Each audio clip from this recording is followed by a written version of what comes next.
Hey, what's up? It's Deanna. So it's a dismal, rainy, balmy day here on Long Island, and it's a Sunday, and my mailman just delivered this vintage teddy bear. And I believe it's French, and I believe it was made during World War II. And the reason I feel this, although I'm not an expert, is because he's made out of some kind of art silk plush, and it looks like wool, but then I believe it's like a man-made material. Also, his paw pads and his feet are made out of like a fake leather. So it's made to look like it's really leather, but it's pleather. And so now the reason I'm feeling that this is a World War II era bear is because during this time frame, they didn't have mohair. They were using it for soldiers' blankets, and also the felt paw pads is another giveaway. They usually had used felt as a material, and during that time it became scarce as well. And they, I guess, came up with an inventive idea by making this fake faux leather. And another reason, again, I'm feeling that this is World War II is because the nose. And the nose is not made out of tin or plastic. It's made out of gutta percha. I don't know if you can see that. Gutta percha is like a rubber that was molded. So it's like a vulcanized rubber that's molded into a shape by hand. And this nose is gutta percha.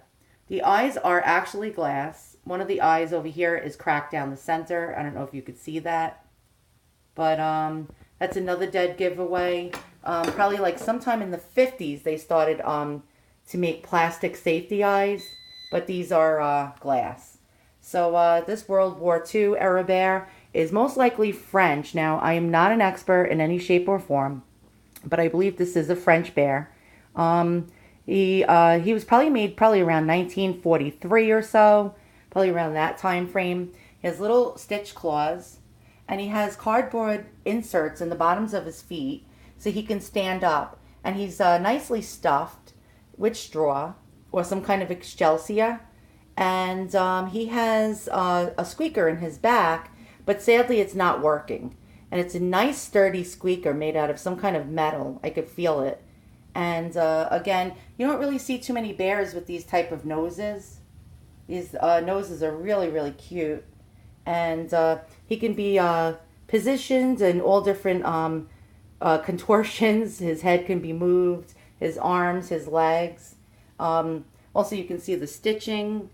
I believe somebody really went through a great deal of effort to make a bear like this. These you don't see very, very often at all. Actually, I've never seen another one that looked like this with the gutta percha nose. It's most likely not English, not German, not American. It really looks French to me. But then again, I could be wrong as I am not an expert in any shape or form. So I'm going to show you what he looks like when we turn him around. And bear with me a moment. I always say that, bear with me. And then I'm like, that's the worst pun ever. So here's actually his profile. And so you can see with those paws, it looks like he's reaching out to hug you, which is quite cool.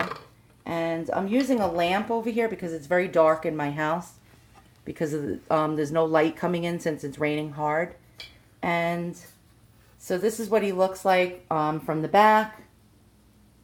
He's got that art plush that almost has a little bit of wool blend in there.